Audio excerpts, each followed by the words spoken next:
A very interesting and important topic in modern physics is the analysis and production of what are called high temperature superconductors.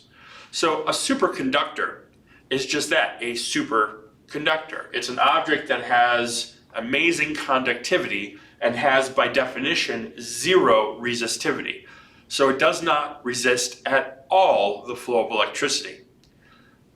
The first superconductor, the first material that was found to have this superconducting property, was actually liquid mercury when it was cooled using liquid helium to below 4.2 Kelvin.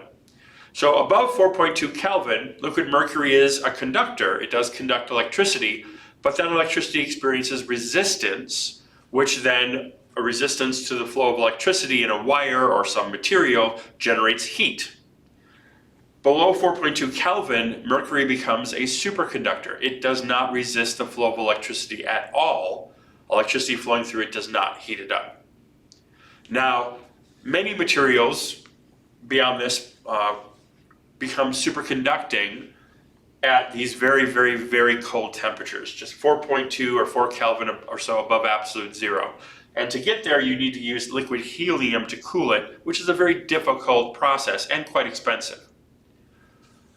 Modern research experiments have shown that there are actually some ceramics, surprisingly, that when cooled down to liquid nitrogen temperatures approximately, will act also as superconductors. So these things aren't necessarily metallic anymore, at least they don't look like metals. They look like a ceramic made of a variety of different elements.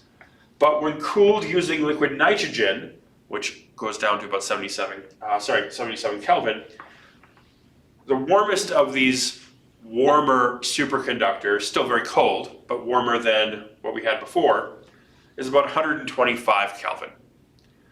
So now we can cool it using liquid nitrogen, not liquid helium. Liquid nitrogen is a lot cheaper to produce. Most of our atmosphere is nitrogen, over 70% of it.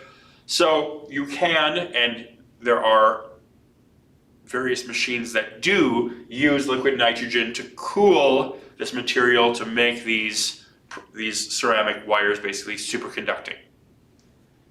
However, it's still not ready for prime time, right? It's still not a consumer-friendly product or an everyday type of a product. Ideally, we would like to find a room temperature superconductor, something that will operate as a superconductor at 300 Kelvin or even warmer.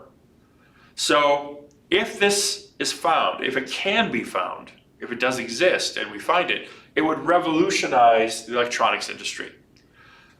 The high power wires you see going through your neighborhoods or going into your towns and out of your towns, the big, really powerful electrical lines, bring a huge amount of power into and out of a region, but those long stretches of wire can actually lose 20-30% of the power because of resistance in the wire.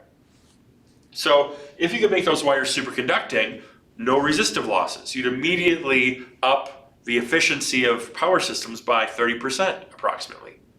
Or increase battery life dramatically. Many of you have probably used a laptop or a tablet or a phone that if you do something graphics intensive, like play a game or do some complex computation, that the laptop heats up.